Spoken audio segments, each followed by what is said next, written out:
Hello, this is Don Lynch.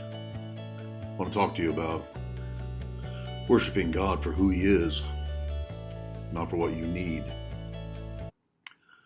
Because worshiping God in faith means receiving worship from God and releasing worship God has created. I remember during the seasons, almost 6 years, that our son, John Michael, was receiving healing and restoration, the whole process, from a diagnosis of leukemia. It's a fatal diagnosis, and the doctors told us every day, your son will die. Even the treatment of the leukemia itself created a fatal condition. And I remember when the doctor, with tears in his eyes, stood before my wife and I and said, Mr. and Mrs. Lynch, I have killed your son. Because the treatment itself had burned up his bone marrow, and he no longer had the capacity to produce blood. That put us into another long series of seeing the restoration of our son play out before our eyes and hearing every day, your son will die. And during this time, I worshiped, never stopped. But I didn't go into worship or enter worship or attempt to conjure up worship at some kind of time to be with God so God could meet my need. That wouldn't even be worship at all. I worshiped God for who He is. And I worship God in faith. I worship God not as the God who could strengthen me and heal my son, but I worship God as the God who is healing my son, who is my healer. I know that sounds like a very fine line of distinction, and yet it's night and day distinction between attempting to enter into God's presence for what I want or entering into God's presence for who He is. He is healer. He's going to heal. He is eternal life.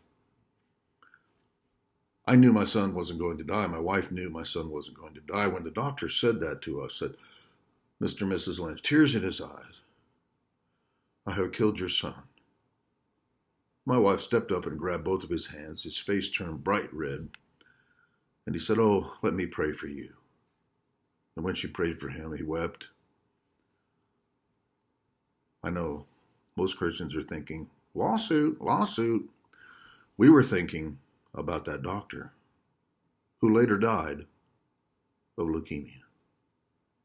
The exact same thing that our son had.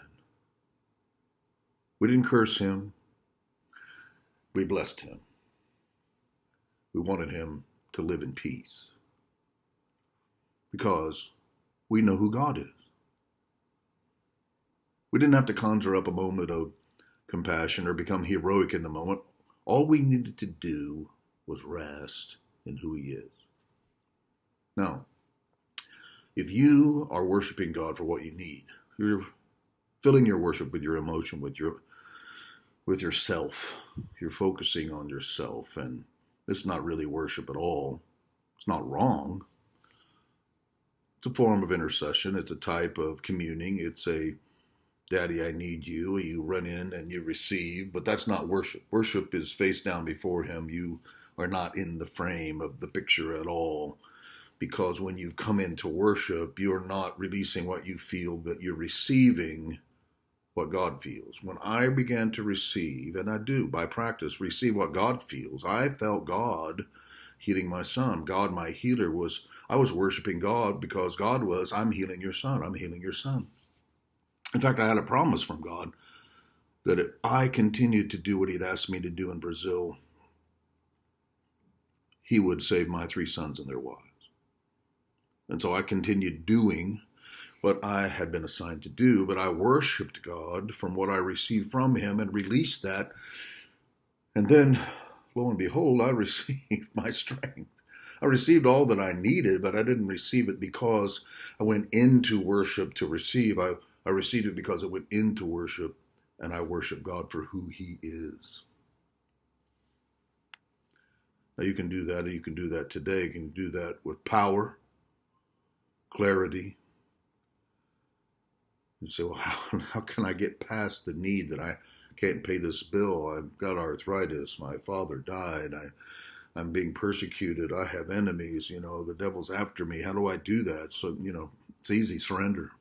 Just let it go. And I remember standing by his bedside when a ticket to Brazil in my pocket, and he's dying. They say, he won't make it 3 days. And at that moment, I said, Father, that's my boy.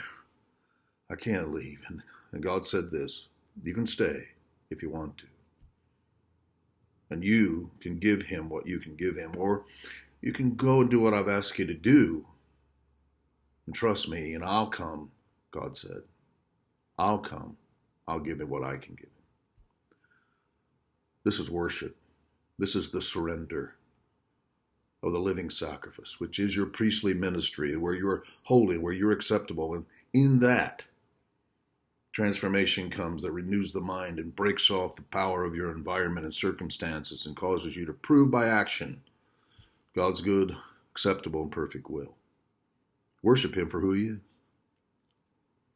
You can do it today. Change your worship by deepening your surrender. This is Don Lynch, and I bless you today.